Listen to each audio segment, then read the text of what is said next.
اب ہم شروع کرتے ہیں یونس علیہ السلام کا قصہ۔ یونس علیہ السلام ایک عظیم اور کریم نبی تھے۔ ان کا قصہ قرآن کریم میں ایک انوکھا قصہ ہے۔ آپ کے والد کا نام متا تھا اور آپ سیدنا ابراہیم علیہ السلام کی نسل سے تھے۔ آپ کا ایک نام ذوالنون بھی ہے، یعنی مچھلی والے۔ النون کا مطلب ہے مچھلی۔ اسی طرح آپ کو صاحب الحوت بھی کہا جاتا ہے۔ اللہ تعالیٰ نے آپ کو ان سب ناموں سے پکارا ہے۔ آپ کو ایک عظیم بستی کی طرف مبعوث کیا گیا۔ اس بستی کا نام نینوا تھا۔ یہ عراق کے شمال میں واقع تھی، موصل کے بالمقابل تھی۔ ان دونوں کے درمیان دریائے دجلہ واقع تھا۔ موصل دریائے دجلہ کے کنارے واقع تھا، جبکہ اس کے بالکل سامنے نینوا کی بستی تھی۔ امام ابن کثیر رحمت اللہ علیہ نے نینوا کے بارے میں اور ان آثار و واقعات کے بارے میں لکھا ہے جو ان کے زمانے میں موجود تھیں۔ وہاں کچھ بت تھے جو اوندھے منہ گرے پڑے تھے۔ اللہ تبارک و تعالی نے یونس علیہ السلام کو نینوا کی طرف رسول بنا کر بھیجا۔ سورۃ الصافات آیت 139 میں ہے، اور بے شک یونس رسولوں میں سے تھے۔ آگے اللہ آیت 147 میں فرماتے ہیں، اور ہم نے اسے 1,00,000 بلکہ اور زیادہ آدمیوں کی طرف بھیجا۔ یعنی ان کی تعداد 1,00,000 سے زیادہ تھی۔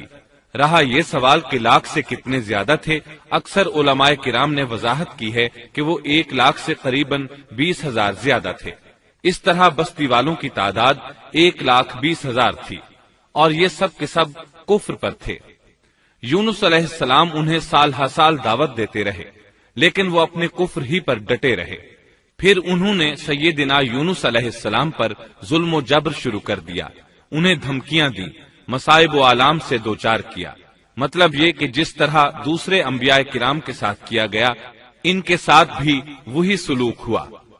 آخر آپ نے اپنی قوم کو اللہ کے عذاب سے آگاہ کرتے ہوئے اعلان فرما دیا کہ فلاں دن تم پر عذاب آ جائے گا۔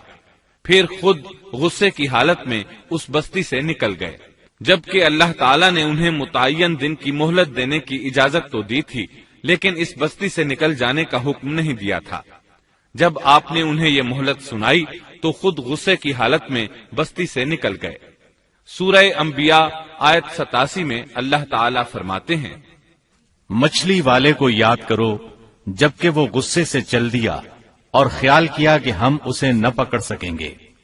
اس آیت کی تفسیر میں امام رازی رحمہ اللہ لکھتے ہیں، جس نے یہ گمان کیا کہ اللہ تعالیٰ اسے پکڑنے کی قدرت نہیں رکھتا، وہ آدمی کافر ہے۔ سیدنا امیر معاویہ رضی اللہ عنہ سے روایت ہے، انہوں نے سیدنا ابن عباس رضی اللہ عنہما سے کہا، آج رات قرآن کریم کی چند آیات کے معانی میں میں الجھ کر رہ گیا ہوں، مجھے کوئی راستہ سجھائی نہیں دے رہا کہ اس الجھن سے کس طرح نکلوں۔ مجھے بس آپ ایسے نظر آتے ہیں جو ان آیات کا مطلب بتا سکتے ہیں۔ کم از کم میں ان آیات کی تفسیر اور تعبیر نہیں سمجھ سکا۔ ابن عباس رضی اللہ عنہما نے پوچھا، وہ کون سی آیات ہیں؟ سیدنا امیر معاویہ رضی اللہ عنہ کہنے لگے، یونس علیہ السلام کا یہ خیال کرنا کہ اللہ تعالیٰ ان پر قدرت نہیں رکھتے۔ یہ سن کر سیدنا ابن عباس رضی اللہ عنہما نے فرمایا، اس سے مراد یہ نہیں، یہ لفظ قدر یہاں تنگی کے معنی میں آیا ہے، قدرت اور طاقت رکھنے کے معنی میں نہیں۔ اللہ تعالیٰ نے قدر بمعنی تنگی اور قدر بمعنی قدرت دونوں کا استعمال کیا ہے۔ تنگی کے معنی کی مثال سورۃ الطلاق آیت نمبر 7 میں ہے، اور جس پر اس کے رزق کی تنگی کی گئی ہو، اسے چاہیے کہ جو کچھ اللہ تعالیٰ نے اسے دے رکھا ہے اسی میں سے اپنی حیثیت کے مطابق دے۔ تو اس آیت میں بھی یہی معنی مراد ہے کہ انہوں نے گمان کر لیا ہم ان پر تنگی نہیں کریں گے، یعنی ان کا خیال یہ تھا کہ اگرچہ وہ اللہ تعالیٰ کی اجازت کے بغیر نکل کھڑے ہوئے ہیں، پھر بھی اللہ ان پر تنگی نہیں کریں گے، کیونکہ وہ اللہ کے ایک معزز نبی اور رسول ہیں، اور ان کی قوم کے لوگ اللہ کی گرفت اور اس کے عذاب کے مستحق ہیں۔ انہی پر اللہ کا عذاب نازل ہونے والا ہے۔ اس عذاب کی خبر انہیں پہلے ہی سنا دی گئی ہے اور مہلت دے دی گئی ہے، مگر وہ خود اگرچہ اللہ کی اجازت کے بغیر ہی چلے آئے ہیں، پھر بھی انہیں سرزنش نہیں کی جائے گی اور وہ کسی گرفت میں نہیں آئیں گے۔ اللہ تعالیٰ ان کے لیے کوئی تنگی نہیں فرمائیں گے۔ اللہ تعالیٰ سورۃ الانبیاء آیت 87 میں فرماتے ہیں، اس نے خیال کیا کہ ہم اسے پکڑ نہیں سکیں گے۔ مطلب یہ کہ ہم انہیں کوئی سزا نہیں کریں گے اور ان پر کسی طرح کی تنگی نہیں کریں گے، اور وہ سمندر کی طرف چل دیے۔ انہی دنوں میں عذاب الہی کی کچھ علامات نینوا بستی پر ظاہر ہونا شروع ہو گئیں۔ ایک بہت بڑا سیاہ بادل ان کی طرف بڑھنے لگا۔ اس بادل میں آگ کے شعلے دکھائی دینے لگے۔ ان لوگوں نے یہ بادل ان متعین دنوں میں سے پہلے ہی دن دیکھ لیا۔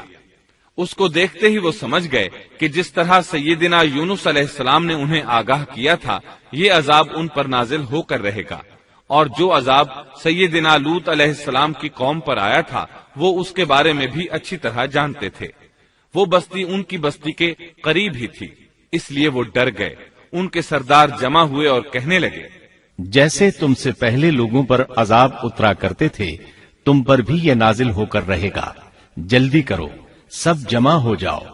چنانچہ انہوں نے اس بات پر اتفاق کر لیا کہ سیدنا یونس علیہ السلام نے بالکل سچ فرمایا تھا۔ اللہ کی قسم، یہ بالکل وہی عذاب ہے، تم اللہ کے عذاب سے نجات نہیں پا سکو گے۔ اس سے بچنے کی ایک ہی صورت ہے کہ تم ایمان لے آؤ اور توبہ کر لو۔ اس طرح وہ سب کے سب ایمان لے آئے، لیکن سیدنا یونس علیہ السلام وہاں موجود نہیں تھے۔ ان کی عدم موجودگی میں یہ سب کے سب یعنی 1,20,000 افراد ایمان لے آئے۔ انہوں نے پیوند لگے کپڑے پہنے اور اللہ کے حضور عاجزی، انکساری اور آہوزاری شروع کر دی، رونے لگے، اللہ سے بخشش مانگنے لگے، پھر اسی حالت زار میں باہر کھلے میدان کی طرف نکل آئے۔ ان کے سرداروں نے سب کو الگ الگ کر دیا، یہاں تک کہ ماں اور بیٹے کو بھی جدا کر دیا۔ سب اپنی اپنی جگہ پر، یعنی ماں اپنی جگہ پر اور بیٹا اپنی جگہ پر آہوزاری کرنے لگے تاکہ ان پر اللہ تعالی کی رحمت نازل ہو جائے۔ یہ عذاب 3 دن تک ان کے سروں پر منڈلاتا رہا، اور یہ بھی مسلسل آہوزاری کرتے رہے، اپنی عاجزی ظاہر کرتے رہے، معافیاں مانگتے رہے۔ آخر کار اللہ تعالیٰ نے ان پر رحم و کرم فرما دیا اور عذاب کو ان سے پھیر دیا۔ اللہ تعالیٰ سورہ یونس آیت 98 میں فرماتے ہیں، چنانچہ کوئی بستی ایمان نہ لائی کہ ایمان لانا اس کے لیے فائدہ مند ہوتا، سوائے یونس کی قوم کے۔ مطلب یہ کہ سابقہ امتوں میں سے کسی کے بارے میں یہ سننے میں نہیں آیا کہ پوری قوم ایمان لے آئی ہو۔ تمام بستیوں میں ایک بھی بستی ایسی نہیں تھی، بس ایک یونس علیہ السلام کی قوم ایمان لے آئی۔ اللہ تعالیٰ سورہ یونس آیت 98 میں فرماتے ہیں، جب وہ ایمان لے آئے تو ہم نے رسوائی کے عذاب کو دنیاوی زندگی میں ان پر سے ٹال دیا اور ان کو ایک وقت تک کے لیے زندگی سے فائدہ اٹھانے کا موقع دیا۔ مطلب یہ کہ ہم نے انہیں دنیاوی زندگی کا لطف اٹھانے کا موقع دیا۔ اب اس قوم پر قیامت کے دن تک عذاب نہیں اترے گا۔ علامہ ابن کثیر رحمت اللہ علیہ فرماتے ہیں، اس آیت کریمہ کا مفہوم یہ ہے کہ کسی بستی کے تمام باشندے کسی نبی پر کبھی ایمان نہیں لائے، یا تو سب نے کفر کیا یا پھر اکثر نے کفر کیا۔ لیکن یونس علیہ السلام کی قوم واحد ایسی قوم ہے جو تمام کی تمام عذاب الہی کے آثار دیکھ کر ایمان لے آئی۔ سابقہ ادوار میں جتنی بھی بستیاں گزری ان میں اہل ایمان کے ساتھ یا تو کفار رہے ہیں یا ان میں منافقین بھی رہے ہیں، سوائے یونس علیہ السلام کی قوم کے، وہ سب کے سب کافر تھے، پھر سب کے سب ایمان لے آئے۔ یہ اللہ تعالیٰ کے عجائبات میں سے ہے اور اس کی قدرت اور رحمت کی نشانیوں میں سے ہے۔ اب دوسری طرف کی سنیے، یونس علیہ السلام کو کچھ معلوم نہیں تھا کہ ان کی قوم کے ساتھ کیا ہوا۔ آپ تو غصے کی حالت میں بستی سے نکل کر سمندر کی طرف چلے آئے تھے۔ آپ ایک کشتی کی طرف آئے، اس میں سواریاں اور ساز و سامان لگا ہوا تھا۔ اللہ تعالیٰ سورۃ الصافات آیت 140 میں فرماتے ہیں، جب وہ بھاگ کر بھری کشتی پر پہنچے، کشتی روانہ ہوئی، موجیں اٹھی، سمندر میں طغیانی آئی، یوں لگتا تھا کہ بس ابھی غرق ہوئے۔ کہنے لگے، بوجھ ہلکا کرو، اپنا ساز و سامان سمندر میں پھینک دو۔ چنانچہ انہوں نے اپنا اپنا ساز و سامان سمندر میں پھینک دیا۔ اس طرح کشتی کچھ ہلکی ہو گئی، لیکن ضرورت کے مطابق ہلکی نہ ہو سکی۔ اب وہ کہنے لگے، کسی کو سمندر میں گرانا ضروری ہے تاکہ کشتی مزید ہلکی ہو جائے، ورنہ یہ ڈوب جائے گی۔ جلدی کرو، قرعہ ڈالو۔ جس کے نام کا قرا نکلتا جائے اسے سمندر میں گراتے جاؤ اور بار بار یہ عمل دہراتے جاؤ یہاں تک کہ کشتی ہلکی ہو جائے۔ چنانچہ قرا ڈالا گیا، سب سے پہلے یونس علیہ السلام کا نام نکلا۔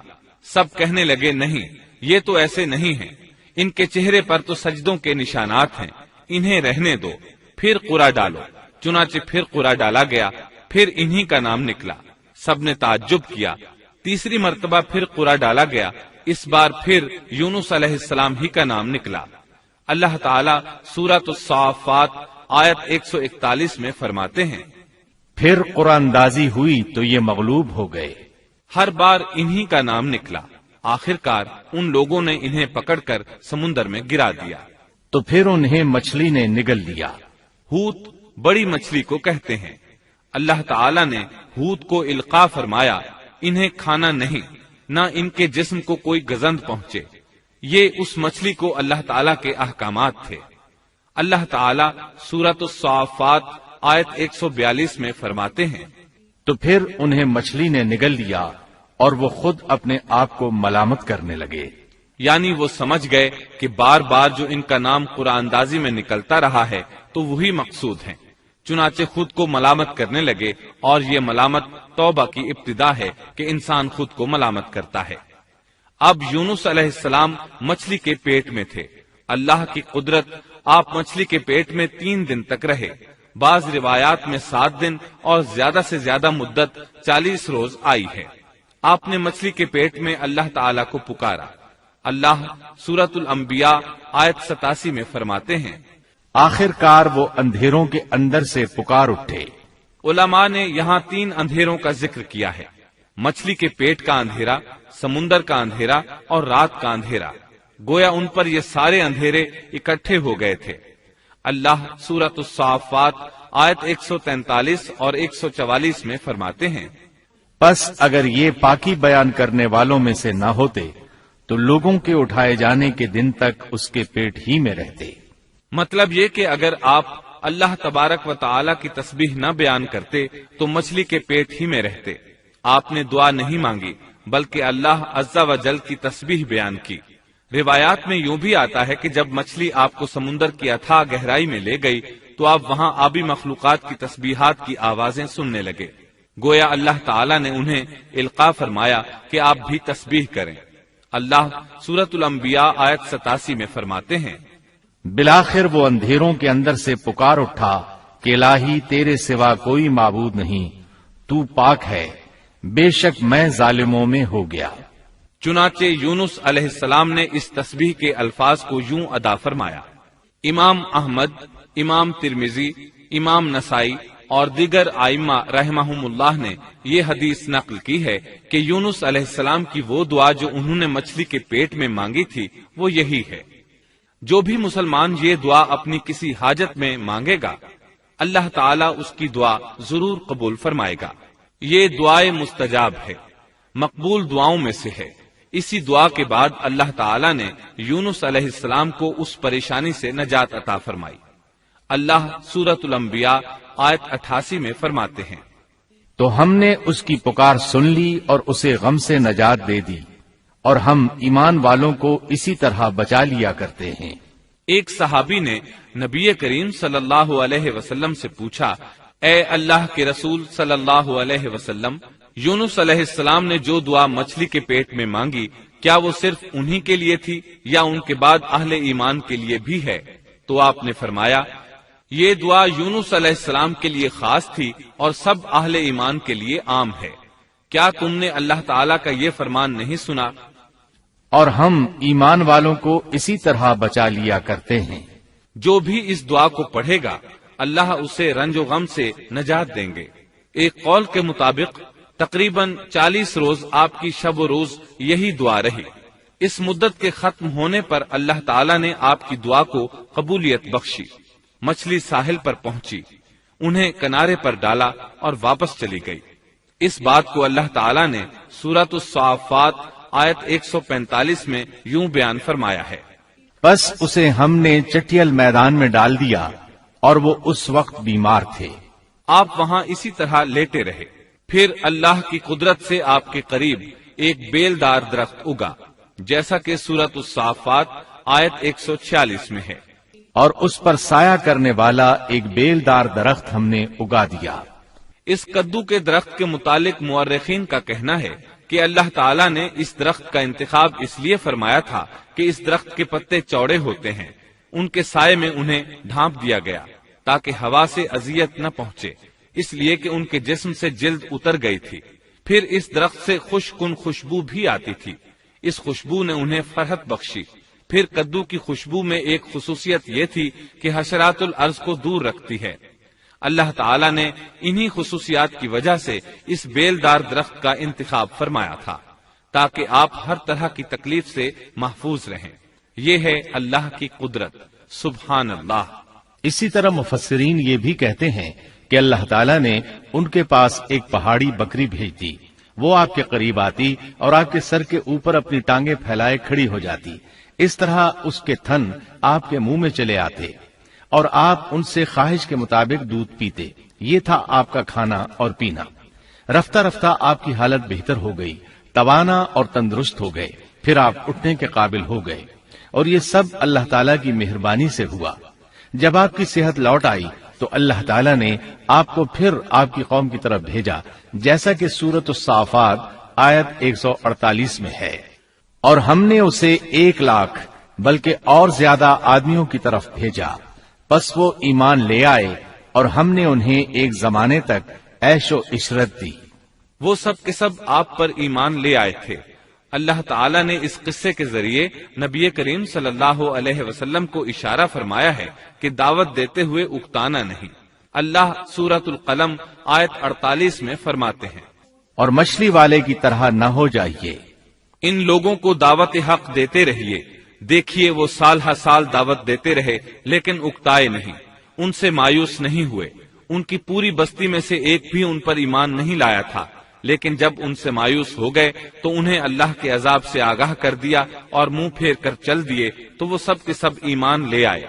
اللہ تعالی سورۃ القصص آیت 56 میں فرماتے ہیں، آپ جسے چاہیں ہدایت نہیں دے سکتے، بلکہ اللہ تعالیٰ ہی جسے چاہتا ہے ہدایت دیتا ہے۔